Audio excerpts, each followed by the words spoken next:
So good morning and afternoon, everyone. Thank you for joining us today for the beginning of the end of Donor Experience Week. I can't believe it's day 5 already. I'm sure most of you know me by now. My name is Samantha Lego. I'm Keela's Marketing Director. We have Vanessa in the background fielding all of your technical questions today, so feel free to say hi. I want to start by acknowledging that here in Vancouver, we are on the traditional, ancestral, and unceded territories of the Coast Salish people, the Musqueam, Squamish, and Tsleil-Waututh First Nations, and I want to give thanks for their generosity and hospitality on these lands and waters. Donor Experience Week is made up of 10 sessions and 5 lunch and learns, all geared towards creating inclusive digital donor experiences for nonprofits. Beyond that, it is made up of a passionate group of experts, consultants, and sector professionals who truly want to help nonprofits succeed in this new normal. Without our speakers volunteering their time, and without the help of our sponsors, Imagine Canada, Pano, and a good partnership, Keela wouldn't be able to put on these types of free events. So thank you. And thank you to everyone who registered. This has been our biggest conference yet, and we wouldn't have been able to do it without your feedback, your support, and your commitment to learning. Our session today includes 2 speakers who we're very lucky to have here today. Bobby Sani is the partner and co-founder of Ethnicity Matters, a multicultural marketing and advertising agency dedicated to helping companies drive new growth and sales by engaging North America's fastest growing, big spending ethnic and new immigrant communities. Bobby was the head of multicultural marketing at Rogers Communications and has been a pioneer in developing, executing, and managing diversity and multicultural marketing initiatives for a number of best-in-class organizations. He is a veteran and a thought leader in the multicultural marketing and advertising industry. Bobby will be presenting alongside Bruce McDonald, the president and CEO of Imagine Canada. Bruce has been involved in the nonprofit sector for 30 years, working for organizations that provide services to young people, older adults, persons with disabilities, community service clubs, and sports and recreation groups. Before his time in Imagine Canada, he was the CEO of Big Brothers and Big Sisters of Canada, where he participated in a collective effort to bring mentoring programs to kids. Today, these 2 talented speakers will be leading a session on Canada's changing donor landscape.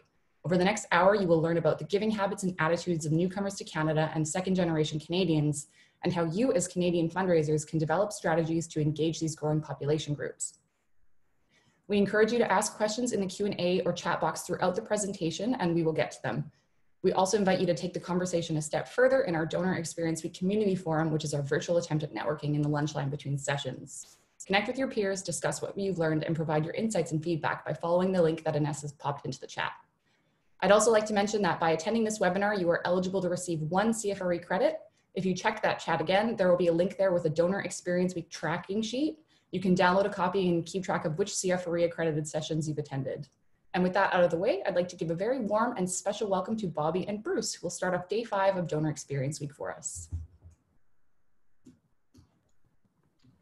Thanks so much. And now comes the most nerve-wracking part of the presentation, which is actually to find my my screen that I've got the actual deck. There we go. Hopefully now you can all see. Bobby, maybe give me a thumbs up if you can see the presentation so I know it's there. Great. Well, thanks everyone, and thanks for taking the time to join us. Really excited to be here today and to share with you some information, and then hopefully have a great conversation. And Sam will be chiming in to let us know when you've got questions, so that we can really customize the presentation to meet your needs. So really today we've got some introductions. We're going to talk about the top highlights from this study that we've got. Bobby and I will just have a bit of a fireside chat with either no fire and not being in the same location, but we'll do that anyway. And right off the bat, even as part of that conversation, if there's lots of questions, we'd love to be able to address those right off the bat. And then we've got time for Q&A at the end. So, I mean, I think the introductions have already been made. I think maybe the only sort of bit I would add is that Bobby and I have known each other for a number of years now, from his time at Rogers and my time at Big Brothers Big Sisters. And the idea of doing kind of a comprehensive study that looks at how newcomers to Canada and second-generation Canadians are participating in their communities through giving and volunteering has been something we've been talking about for a number of years. And I think it's really wonderful to have had others work with us to kind of really bring this to fruition. And we're excited to be able to share this information with you, as hopefully this kind of data and knowledge will inform your practices in your communities. And I think what you'll see today is that the approach is not to say this is what you should do, but really to invite you to find your place in the data. How does it look for your organization and your community? And then how might you use it? So the study that we're referring to is a multicultural and newcomer charitable giving study. And really the essence of this is that, engaging and understanding our growing immigrant mosaic, it's no longer a luxury, it's a business imperative. If you just look at the data and what that tells us, 1 in 5 Canadians are immigrants, and this is projected to grow to 1 in 3 by 2036. Over 320,000 newcomers arrive in Canada every year, and that's projected to surpass 1 million in the next 3 years. And there's also the impact of international students. Over 700,000 international students study in Canada every year, with over 60% staying after graduation. Now, obviously, with the COVID pandemic, it'll be interesting to see if those numbers continue to be the same. But I think the underlying message here is that our nation is changing, that our economy is being powered by the arrival of immigration and immigrants to our country, and that means that we as a sector need to continue to adapt and evolve, and also understand what is this wonderful opportunity of new Canadians. So just a little bit about the study. It was conducted by Bobby's firm, Ethnicity Matters, and their partner agency, Cultural IQ, from February 3rd to March 2nd of this year, with an online panel. There were 6 main groups: South Asian, Chinese, Filipino, Afro-Caribbean and African, Arab, and Iranian. You can see it's a large sample size, 3,130 newcomers to Canada. There's the list of cities that these respondents came from. And it was also done, as I mentioned, with Ethnicity Matters and Black Pride Canada. And I think it's also important to acknowledge that there was a collective of foundations and nonprofit organizations. Sometimes doing this research can be quite expensive, and rather than trying to have one organization do all the heavy lifting from a financial perspective, we had a collective of almost a dozen primarily nonprofit and foundation organizations come together to ensure that we had the financial capacity to do the study. I should also mention that there was a touch point that was also done that Bobby's firm did in the middle of the pandemic to ensure that the findings that we were seeing early on were continuing to sort of trend in that same direction, realizing that the giving landscape pre-COVID-19 might look different than post-COVID-19. So what I'm going to do is take you through the top highlights from the study fairly quickly, and then we'll get on to the conversation. So I think the underlying message with this is that there's a lot of hope here. Most respondents have familiarity with Canadian charities. So 61% of respondents said that they were moderately or very familiar with charities. And it's interesting when you think about that, because when you look at Canadians writ large, if you were just to do a national sample, that's about 80%. So for newcomers to Canada, 61% having a familiarity and awareness is really very strong. Not surprisingly, familiarity tends to be slightly higher amongst those who've been in Canada for less than 3 years or more than 10. And I think one of the things that we know is that when people come to this country, often their 2 main points of engagement are with government and with the charitable and nonprofit sector. As they arrive, go through processes even before seeking places to work. And so it's not surprising that that familiarity is high early on. Respondents have high rates of giving. Again, for charities, this is great news. Just about 3/4 of newcomers to Canada and second-generation Canadians reported donating to charitable causes. And the average gift a year was $857. And when you look at some of the findings from the 30 years of giving study that Imagine Canada had done in conjunction with the Rita Hall Foundation, this actually shows that this is higher than annual giving by, in a sense, native-born Canadians. And like other sort of Canadians, respondents donating, or tendencies rather, they vary with their personal and economic characteristics. It's really no different. Those who are employed are more likely to donate, and those who are employed on a full-time basis tend to give larger gifts. So I don't think there's any surprise there, but I think right off the bat, a wonderful expression of generosity. Donations rise. with a number of years in Canada. So if you kind of look specifically at the characteristics related to respondents' experience as immigrants and children of immigrants, those who are born in Canada are more likely to give and tend to give larger amounts. And similarly, those who are born abroad, the longer they've been in Canada, the more likely they are to give and tend to contribute. And again, intuitively, it felt like the data made sense. For those who are born here, they're born into a society where philanthropy and giving is part of it.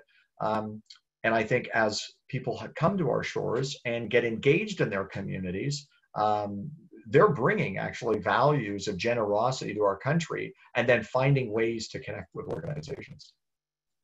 Respondents give because it's the right thing to do. And it's interesting, there was a variety of sort of characteristics or elements, but there was this range of personal reasons, looking at intrinsic, such as feeling good. There were others that acknowledged tax credits, and others related to the cause of the organization or the organizational focus, which really spoke to them as individuals. There was also a real understanding that newcomers to Canada and second generation Canadians are both interested in what's happening here in Canada, but also abroad. So the importance of supporting organizations that help those outside of Canada and the people of the respondents' own backgrounds, it tends to decline over time. Local focus is important, but we do see, especially through sending dollars to family back in country of origin, that generosity is expressed in a long-term way, not just in Canada, but also abroad. Giving is rooted in family and religious values. The study showed that empathy displayed by survey respondents for those in need or the less fortunate is rooted in strong family and religious values. And what I thought was one of the most hopeful and optimistic parts of the study was a large majority, about 70%, pass on these values by teaching their children about the importance of charitable giving. And again, you kind of go back to some of the other data that we've seen around what's happening with giving and philanthropy in Canada, where we're witnessing a shrinking number of donors as the current generations are going through their lives. Each generation has been getting successively less generous, and I think it's very hopeful to see that newcomers to Canada, are talking with their kids about the importance of giving. And some causes are supported more than others. Respondents are most likely to donate to hospitals, religious organizations, fundraising organizations, international development. They're least likely to donate to economic development and job training organizations, business and professional associations or unions, and advocacy or political organizations. And you can see that donation rates change over time, with those who've been here the least amount of time most likely to concentrate their giving on social services, universities and colleges, and while those here longer tend to give more to hospitals. And again, intuitively, it sort of feels right. Those social services might be the first touch points that will be experienced upon coming to Canada. Education for their kids, and then as their own health or their family's health might need support or services from the communities, connecting with hospitals it sort of feels like it makes a lot of sense.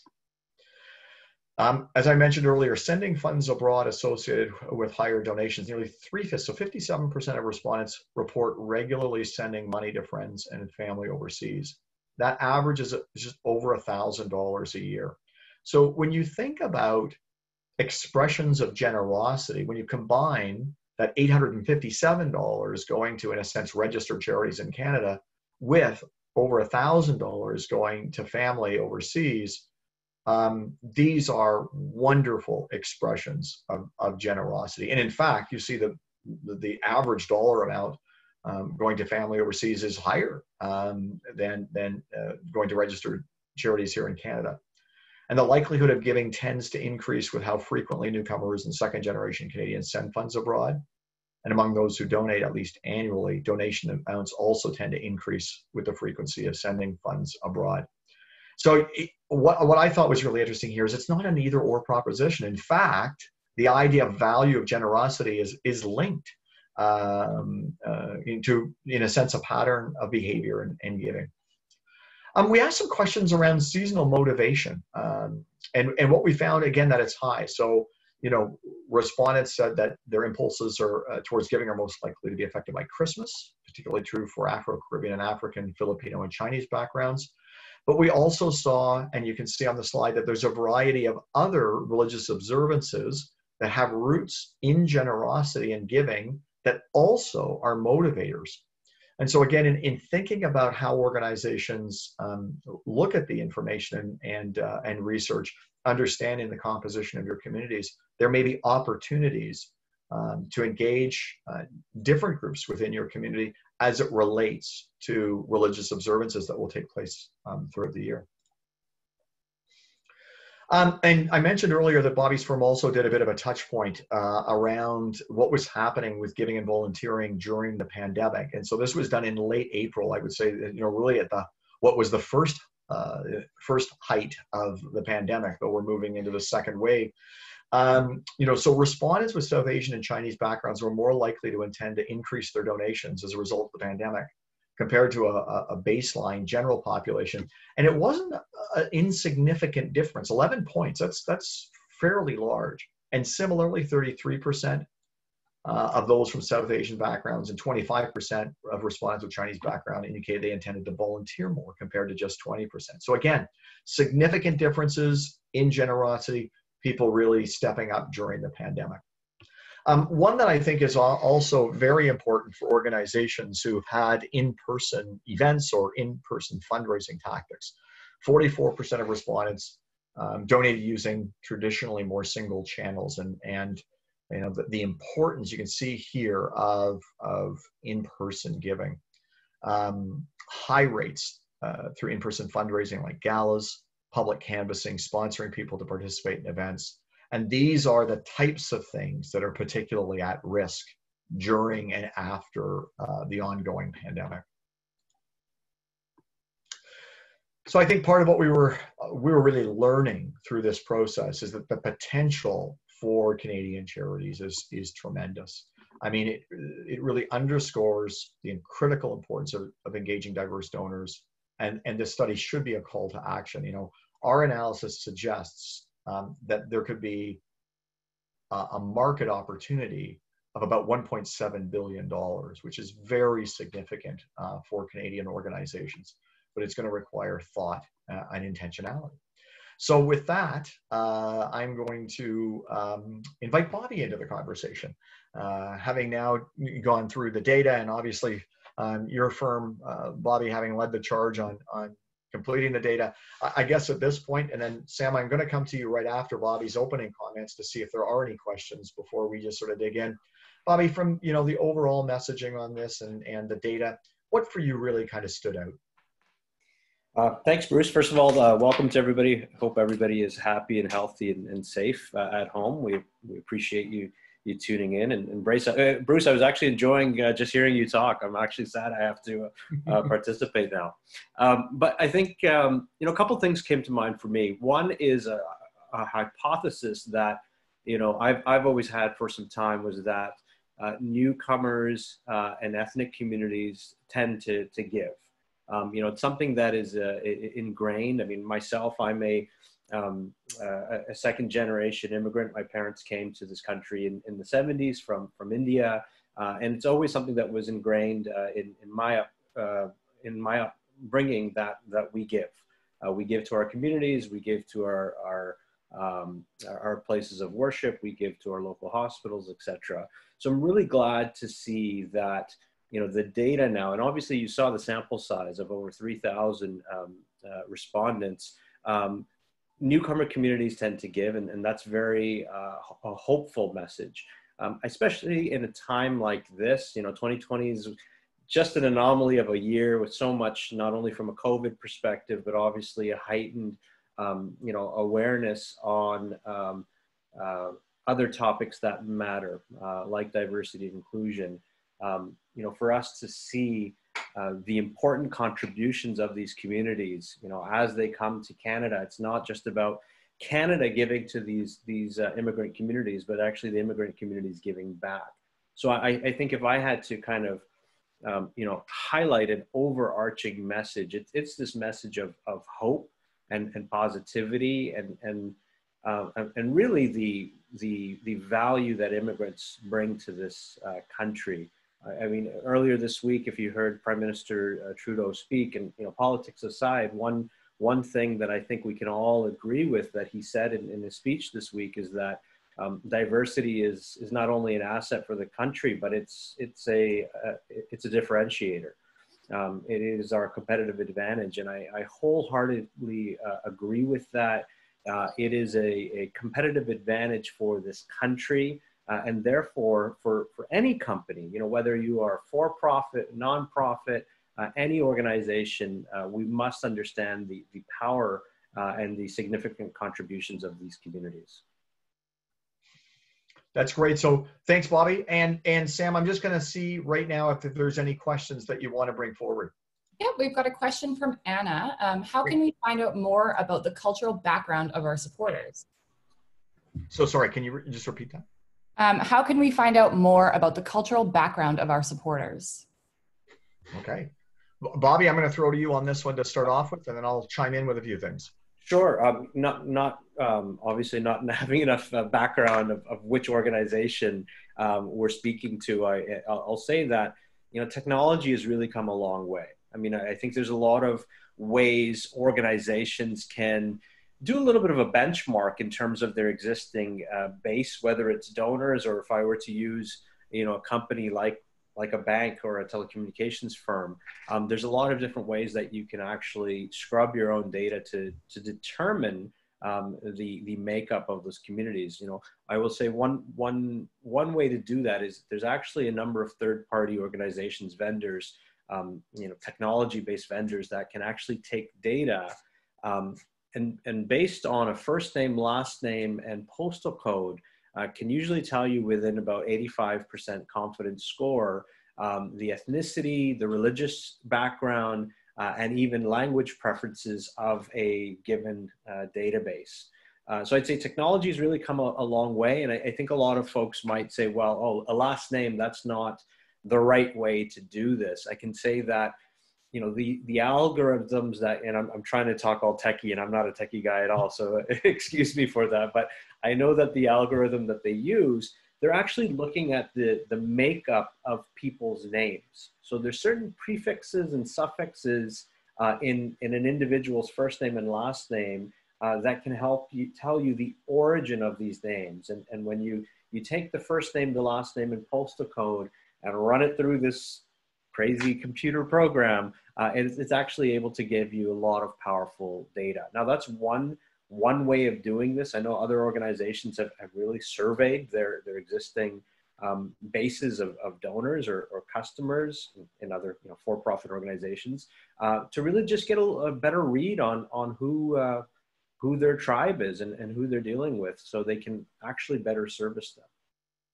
And maybe just the one other thought I'd offer into this is around, in a sense, the strategic or intentional decision of organizations to do this. And I think that it's important to have conversations about how you want to go about this process to ensure that it's respectful and transparent, and that there's not assumptions being made, and that if you are looking to use data in a certain fashion, that all of that's done in a kind of an authentic and respectful way. But I think it really starts with a strategic conversation about, do you also have the opportunity to use the information once you get it? Because otherwise it's a lot of work to collect data or to gain an understanding, but to make sure that there's the bandwidth or capacity to utilize it once it's been realized. So maybe I'm going to go to one question. I'll come back to you, Sam, on another one.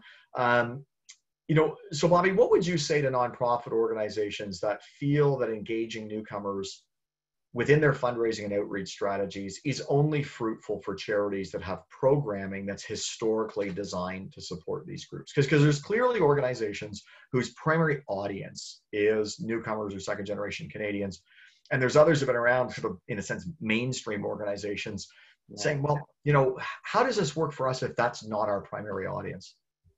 Yeah, I think, look, there's absolutely an opportunity for each and every organization out there, irrespective of your programming, irrespective of your mission. I think what needs to be done is really taking the time to understand what are your points of relevancy. One of the terms that we always use, and even I encourage everybody to download the full report. You'll see that there is a lot of diversity within diversity. So not just diversity across the different cultural groups that we surveyed, but difference in tenure. So how long they've been in the country. And really what part of the country they reside in as well. You will actually see a lot of interesting patterns there based on these different levers. So I think it's really important to go deep and take the time to understand what are the points of relevancy and what are really the bridges that you can build with different communities. For example, your cause, your mission may not have relevancy with one particular cultural group, but you may have supreme affinity with another group. And therefore, from a strategic lens, that's where you should be fishing. That's where you should be working. Over time, the goal should be, how do we make our what we do relevant to all? But it's absolutely a starting point. And I can tell you, even from our experience with, I'll use one of the most, basic products out there that you would think has no cultural relevancy to any particular group. But one of our longest lasting clients has been, and one of our biggest clients is actually in toilet paper. Now you would think to yourself, what the heck? Why does ethnicity matter when it comes to the purchase of toilet paper? But we can prove to you, with empirical data, the differences across different cultural groups. And it could be everything from consumption patterns back home, how toilet paper, as an example, is consumed back home. Different countries, different regions have different perspectives on what it means to use toilet paper and how to keep yourself clean and that sort of thing. And that, what we call cultural baggage, actually comes to Canada with those folks as well. And it absolutely informs the decisions that they're making in this country. In the same regard, in the same token, understanding the communities that you serve, whether they are immigrants on one end of the spectrum or second generation Canadians, we really need to take the time to understand those nuances, really understand those customers, and really what is that overlap? If I was drawing a Venn diagram, what do they care about and what do you have to offer? And what are those points of intersection that we can focus on? And that's really the building blocks of your strategy. Yeah. One of the fun parts about being kind of the moderator is I get to both ask and answer questions. This is kind of fun. So I just maybe offer one thought on this one too. I did find this kind of an intriguing question in the sense that, and I'm going to draw from my most recent job experience before Imagine Canada. When I was with Big Brothers Big Sisters, we were starting to ask ourselves some questions, not from a fundraising perspective, but from a relevancy perspective. And part of it was we were learning that the model of having someone from outside the family play a close mentoring role with a child was, in some emergent groups in Canada, was actually culturally inappropriate. And so it wasn't as though the question wasn't about how do we raise money. It was, how do we actually engage and work with people to create mentoring programs that were culturally appropriate. It took us to a different depth of conversation around the very programs that we were offering. And, and you kind of look at it and go, if as an organization, we had made the choice that it wasn't good enough to serve a lot of kids if we only served a certain type of kid. And so if we truly wanted to be reflective of the communities that we served, we needed to find ways to experiment, engage, and think differently about what the mentoring experience might look like in different cultures. And I think for organizations who don't necessarily have a defined audience group that might be in the markets that we're talking about, it requires a bit of a different thought process. Bruce, just to add to that, you reminded me, I remember one of our first conversations when you were at Big Brothers and Big Sisters, I had mentioned that all children don't have the same experiences. They don't They don't have the same challenges. And I think 2020, what's really proven, and one issue that's out there is the topic of racism. All children have not experienced racism. Some children have, but not all have. So, all children have not faced discrimination. Some have not. So we cannot, and whether it is, an organization like Big Brothers Big Sisters, or really for anyone else that's listening out there, we can't assume that there's a one size fits all for all Canadians. We really have to look at the nuances and get granular and really find those points of relevancy. Yeah, absolutely. So Sam, back to you. Any other questions from our participants today? Yep, we have one question come in. There are some cultures that feel mental illness and some diseases are shameful and do not want to support certain organizations as a result. Is there a way to counter this? So I can start, and absolutely. It's a great question, and you'll find that not just mental health, but there's a lot of other topics out there that could be considered taboo amongst various cultural communities. For me, it always starts with education, and it always starts with taking the time to understand the perspective of, it could be prospective donors, it could be prospective folks that are actually in need. We really need to take the time to understand that perspective. And again, find those bridges of how you can build relevancy. Not to be an expert in mental health, but I know in a lot of other cases where we have done work for other clients around a particular topic that might not be, one that cultural communities are completely open about. We have to find different ways to have that conversation with them. As an example, I can tell you that probably 99% of immigrants have come to this country for their family and their children. It is their biggest investment. They've made this leap of faith to come to this country, leave everything that they know from back home to start a new life here. And most of them will say that they've done it for their family and their children. If parents, in a case like that, knew the dangers of any type of mental illness and really what that means to their children, and not necessarily having all the facts, and not necessarily getting the information in a way that is accessible to them, but also relevant to them, that's a real danger. And that's where I think organizations really need to think hard about how they are communicating with folks out there, within the cultural communities out there. One of the things, and I can speak for Ontario, I can't obviously speak for all of Canada, but we're seeing cases of COVID as an example spiking again. And one of those hotspots has been Brampton, which is a predominantly South Asian community. Now, when you talk about social distancing, and I'm talking culturally now, many people in the South Asian community don't social distance. I mean, their family, their friends, their community really means everything to them. And so this concept of staying apart is just so foreign to them.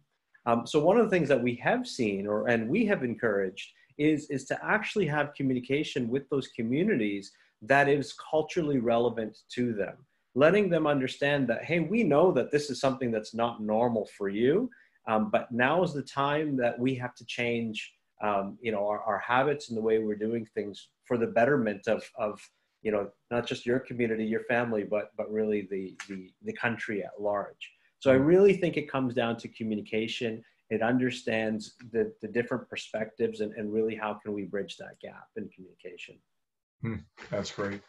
I'm going to add one more, and then Sam will come back to you to see if there's any other ones. What we found was that one of the most, common reasons for giving that was in the study was because there was familiarity with charities. What are ways that you'd suggest organizations can engage with newcomers to Canada and cultivate relationship with them prior to making a donation appeal? you know. And again, that familiarity level being around 61%, which I thought was really great, given that the familiarity levels writ large are about 80%. So it's already very strong. And you know, I didn't know if you want to maybe touch on media that specialize in these audiences here, because I think there's a whole network that many organizations it's been basically untapped. Yeah, I think, to be honest, I mean, we could do a whole webinar on this very topic. But to generalize, I think, and I'm sure you've heard this before, it really starts with friend raising before fundraising.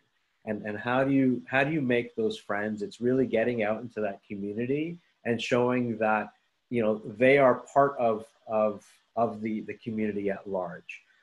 So whether it is getting involved in cultural organizations, whether it is proactively seeking volunteers from those communities, whether it is, you know, I've even seen, you know, participating in community events where you're literally there talking to the community about your organization. I mean, that's really where it starts in terms of building that familiarity. And when those conversations start, you know, that's where you can actually talk about relevancy. That's where you can actually make it known to these folks that we are here to serve you as well. We are all part of the same community at large. I think that's where a lot of it does start. The media, absolutely, you touched upon. And one of the things as a marketer, ethnic communities have made it really easy for us to connect with them, both offline and online. You know, we know that they are, you know, they've got cultural community organizations and events. We know that, you know, the ethnic media landscape in Canada is thriving, whether it's a host of television networks or radio stations or ethnic newspapers. They've actually been able to form these followings in these communities. And we can absolutely tap into them to help connect us to those communities as well. And the same holds true with online as well, you know, whether it's through social media or other groups and networks online. They've actually made it really easy for us to engage them. So there's a whole host of touch points, I would say, for any organization that does want to at least increase the familiarity of their organization with these communities. It really all starts with strategy, though. You know, it really starts with you know, knowing your organization, knowing the community, you know, from a geographical standpoint, the community that you are serving, and really what are some of those touch points that we can actually have these conversations. Yeah, and maybe the one thing I'll offer into this particular question is, you know, it was interesting to see that the pattern of generosity in this study also mirrored what we found in the 30 Years of Giving study, which really looked at donation behavior from Canadians from a tax perspective over 3 generations. But it was interesting because in that study, what we found was this paradox where new Canadians were giving more than native-born Canadians, but at the same time, we're also acknowledging 2 barriers. One was around kind of being authentically engaged, and the second was around trust as to how the money was being spent. And I think too, as we think about you know, friend raising to start off, you know, building those relationships first rather than making it a donation appeal, being mindful of the authenticity of that approach and engaging communities, and also understanding that depending on country of origin, the perception of the charitable sector in those countries may be different. And from a trust and transparency perspective, organizations may need to ask questions and learn about that to ensure that how those dollars are being spent is very open, so that people can see that, because I think there's different levels, different starting points for the conversation. So Sam, any other questions that have come in? Yep, so this one's from Lorraine. Is there a reference document where one can see what is important to each sector of immigrants? For example, South Asians tend to support X and not support X. I was going to say, I mean, I think there's a lot of rich data in the study that was conducted. Yeah, in the full report. I mean, the appendix alone, I think you'll go through and you'll really be able to see you know, on a community by community basis, and even further segmented by, you know, tenure in this country, or again, geography, to see where certain communities tend to gravitate. The other thing I'll point out is that within that study, there was also a deeper dive on high net worth individuals as well. And you'll see some very distinct patterns with those folks as well. So I highly encourage everybody to download the report. There's just so much rich data in there. Yeah, absolutely. I mean, the initial report is 20 odd pages, but there's about, I think it's close to 200 pages worth of appendices, which really break the tables down. And if you've got the time, it's great to go through because there's a lot of insights in there. And if you scroll back up in the chat, I have popped that link in there for you. So if you scroll back, actually, you know what? I'll just post it again, just so everybody sees it. Great. I think one thing on that report, and I don't know if Bruce, you were going to allude to this, but you know, the conversations that we've had is we don't want this report to be a one-time thing. This is a snapshot in time, you know, and even Bruce said this is a $1.7 billion opportunity today. But again, as immigrants and international students continue to come to this country, over 300,000 every year, you know, every 4 years, or every Olympics, or every FIFA World Cup soccer tournament, that's over 1 million new Canadians that are coming to this country. So we feel that this is really a benchmark today, and this is something that we need to continue to measure over time, because that opportunity in our view is only going to continue to grow and expand, and we want to continue to be able to measure and provide that information to the sector. Yeah, absolutely. So, and again, maybe we'll just keep this pattern going. I've got another sort of prepared question, and then Sam will see if there's more. And I really do encourage folks in the audience, if we just like for the last 10 minutes or so, run questions from participants, that's great, because we want to make sure that we're talking about the things that are most important to you. Yeah, I just want to get back to the strategy question a little bit, because I mean, as we think about organizations, you know, many organizations have looked the same way for a very long period of time. And I mean, I've been working in this sector for a very long time, and you would go to conferences and there'd be, you know, sessions on diversity, and 5 years later you'd go back and there'd be almost the same session on diversity with the audience looking almost exactly the same as it was 5 years previous. So Bobby, any thoughts and insights around how organizations whose, you know, circles and networks kind of look the same, they recruit board directors from the same groups, their fundraisers and volunteers tend to be from the same communities, how, from a strategic perspective, might they change that behavior? Because it feels like it's hard. Great question. And I think, again, you know, I've said it a few times, but 2020 is a very transformative year in so many ways. You know, you mentioned diversity and inclusion.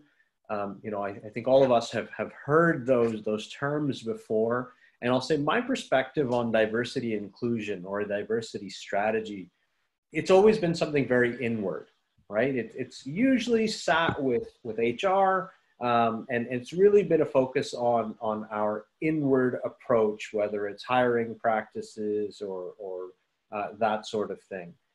The world that I've been in for, you know, almost 20 years has been multicultural marketing, which is a lot more outward. It's a lot more sales and marketing focused. It is based on, there is a population shift going on out there. There are new prospective customers, donors, volunteers out there. How, as an organization, can we capitalize on that growth?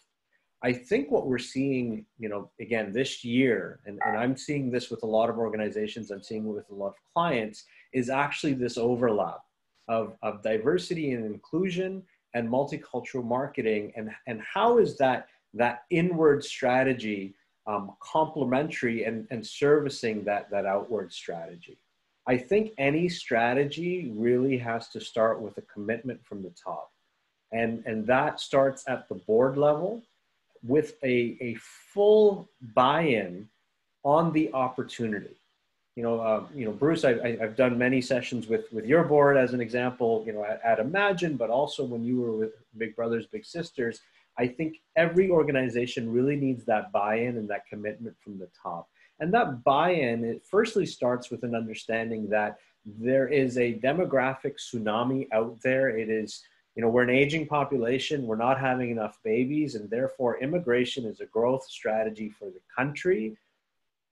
Ergo, immigration must be a growth strategy for our organization. I mean, it all starts there with the buy-in on those fundamental principles. Once you have that commitment from the top, you've got to find ways for that commitment to really permeate the organization. This is not just about, diversity and inclusion from an HR perspective. This is not only for the folks in fundraising. This is not only for the folks in marketing and communications. This is an enterprise-wide initiative. And we all need to understand that there is this shift going on out there. And how are we as an organization going to make ourselves ready for this shift from the inside, but also from the outside? So I think that commitment from the top is number one. Number two is, if you come from banking, the term your KYC, or know your customer. And you really need to take the time to understand the communities that you are servicing. It really starts there. If you are a national organization or if you are servicing a very distinct population within the country, your strategy is going to be different. So you really need to understand with, what is the playing field that you're dealing with? We live in an age where we don't have to guess anymore. There's so much data available at our fingertips. Every decision that we can make can be data driven. Whether it is looking at the ethnic or religious makeup of a particular municipality or a province, to actually getting out there into the communities and having these conversations, we can actually gather so much data to make more informed decisions. And the third piece, it's really having a plan. A lot of folks come to me and say, hey, we translated this collateral and we're not getting any donations from this community. Can you tell us what's going on? Well, that's not a strategy. Translating materials is a piece of the puzzle, but we really need to have, look at that big picture. So I'd say three things: that commitment from the top, being data driven, knowing your customer, and really having a game plan. And really the preparedness to understand that this is a journey. It's not a destination. The immigration patterns continue to change as well. And we need to understand that our strategy, our game plan may continue to evolve and change as well. Yeah. Now, I'll maybe just offer two things on this. And one is, in addition to what Bobby's mentioned, is this idea of getting comfortable with discomfort. And I think for organizations in particular who either have had certain groups from which they've drawn funds, certain groups that have been their service recipients that haven't included the changing cultural mosaic of our country, that as you reach out to do this, we've maybe patted ourselves on the back for a good job for a very long time, but our good job hasn't included everybody. And we may hear about that. And I think it's important that organizations prepare to be a bit uncomfortable if that comes to the fore, because if the response is, well, I don't like being criticized and hearing, in a sense of truth, and we're now no longer going to go down this path, that's not going to get the kind of transformational change that we really need in this country. So I think there's some work to be done in that strategy phase, in that building the plan that talks about how we're preparing for those. And the second thing, and it's funny, when I first met Bobby, he made this statement that has really stuck with me over the years, and it's that over time, it'll no longer be multiculturalism marketing, it'll just be marketing. And I think we're moving into that place. I've even seen that shift over the last number of years where there's simply an acknowledgement that we're marketing to our communities, and our communities look different than they used to. And we now don't need a special term for it, but that this should be part of our, from a charitable perspective, it should be part of a recruitment DNA, a fundraising DNA, a relationship building DNA, because we seek to benefit the entire community. And in order to do that, we need to continue to adapt and change. So, Sam, any other questions come in? Yeah, and this is actually a great continuation. So this one comes from Sarah, and it is more about communications and stewardship. And it is, what can we change in our communications to donors now to be more inclusive to reach every corner of Canada? I mean, that's the world that I predominantly live in, and it's really about helping organizations communicate with prospective audiences that they're not reaching. Bruce touched upon this already, and I think in the report we go into detail on this, but really, really the power of ethnic media as an example. I've said already that we can't have a one-size-fits-all model in trying to serve individuals. And I think from a media landscape perspective as well, we're not all consuming the same media in the same ways. And every cultural community out there has different different media that they will consume on a daily or a regular basis. Does not mean that they do not consume mainstream media, but one of the things that you'll find is that every community, again, based on their tenure, based on their cultural community, will have varying degrees of reliance on mainstream media to get news information, and others will have a lot more reliance on their ethnic media. And actually, it's quite simple to understand. As immigrants come to this country, they obviously have a new life here in Canada, but they've got their connections, their loved ones, their hopes, their dreams, their feelings back home as well. So they've absolutely got that connection to back home. What the ethnic media in Canada has been able to do is actually curate content according to what matters to those consumers. Yes, the ethnic communities in Canada want to know what's happening in their local community. They're concerned about COVID-19. They're concerned about gas prices and everything else that anyone that lives here would be concerned about. But they're also, very much focused on what's happening back home, because that affects their family and friends as well. So the ethnic media absolutely plays a critical role in being able to communicate with these audiences. Now, I'll take it one step further. It's not, and I talked about translation as an example. We've coined this phrase that it's more important to be in culture than it is to be in language. And what that means is, again, depending on the cultural community you're dealing with, there's varying degrees of proficiency in the English language. So if you come from India as an example, if you come from the Philippines as an example, in most cases, that proficiency in the English language is there. India, as an example, was a British colony until 1947. So many Indian folks have grown up speaking English. So it's not necessarily about communicating with them in Hindi or Punjabi or Urdu or any of the other dialects in India. It's about how do we find that cultural relevancy with them. So the watch out that I would suggest for everybody is it's not as simple as just taking your existing communications and translating them. In some cases, absolutely that may work, and absolutely that may be a slam dunk. But really, you've got to look at it from on a community by community basis. Are you connecting with that community? Are you creating that relevancy? And again, Bobby, maybe one thing to just kind of add on. It's been interesting as we've unrolled and unveiled this study. We've been seeking to tell Canadians about it and talk with them about it. And one of the things that was interesting for me was also understanding that this emergent market, it sometimes is at different places. So if you're used to dealing a lot with mainstream media, some of them are really large, you know, and you've got producers and directors and all different kinds of news editors and things like that. One of the things I had a chance yesterday to do a radio program with a station that broadcasts primarily to the South Asian community.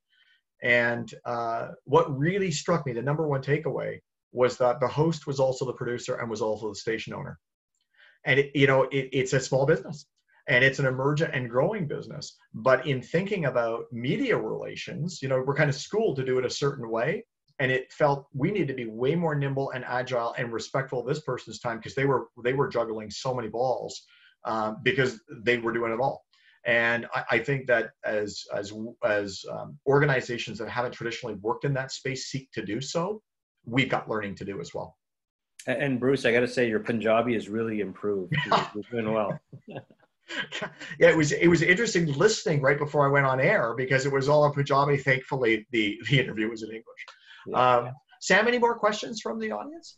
You know what? This one's actually from me. And it's kind of a summary, I guess, of the whole presentation. But if you were to give one actionable thing that nonprofits can do and take away today, what would it be? Maybe I'll kick this one off. Go for it, please. I think it's be courageous and recognize that your communities are changing and that you need to change too. I would say, you know, echo that and say, don't be afraid to make mistakes. I mean, it starts with that curiosity. It starts with empathy, and it starts with the willingness to want to try to do things differently. And along the road, you might make mistakes, but that's okay. That's okay. That's really what needs to be. You need to get out there and take those chances. Thank you both. Unless there's any other questions, I think we're just wrapping up on time here. Lorraine says, read the report. That's also very good advice. Thank you. And Sam, before we go, thank you so much for the opportunity. I think it's been great to be able to connect with so many people and talk about these findings. And as Bobby said, we hope that this is a benchmark report and that we'll be doing this, whether it's in 2 years or 3 years, but that this becomes a regular part of checking in to see how the sector is doing and how, as Canada's changing, how we as a sector are changing too. And I'll also add, I just added my email to the chat box. I mean, this is my passion more than anything. So a lot of great questions. And if you ever just want to bounce an idea off me, if you ever have a question, if you need to understand, you know, where can I get started? You know, I'm an email away and happy to help in any way I can. I think you've left a lot of fundraisers taking notes, reassessing stewardship strategies, and getting those wheels turning. So thank you both. I'm just going to pop up my share screen for our last slide. And just a reminder, before we sign off here, there will be a 3-question survey at the end of the presentation. It's anonymous, and we would love it if you could share your thoughts about the session. Your feedback not only helps us shape future conferences to be better, but it also gives our speakers wonderful feedback for the job well done. Just a reminder that our next session will be in 1 hour, led by Keela's very own Peter Cragen, as he dives into how to build relationships with donors using your Keela accounts. If you haven't already signed up, you can do so now on our speaker schedule page, which is about to be posted in the chat. And then I'll pass it over to you, Bobby and Bruce, for a final goodbye. Go ahead, Bruce. Okay, well, I just want to say thank you for the opportunity. Really appreciate Keela allowing us to be part of your conference, and thanks to all of those who took time out of their very busy schedules to participate. Ditto from me. Thanks for the opportunity. Hope everybody is healthy, happy, and safe. All right, well, have a great day, everybody, and we'll see you soon. Bye-bye. Thank you.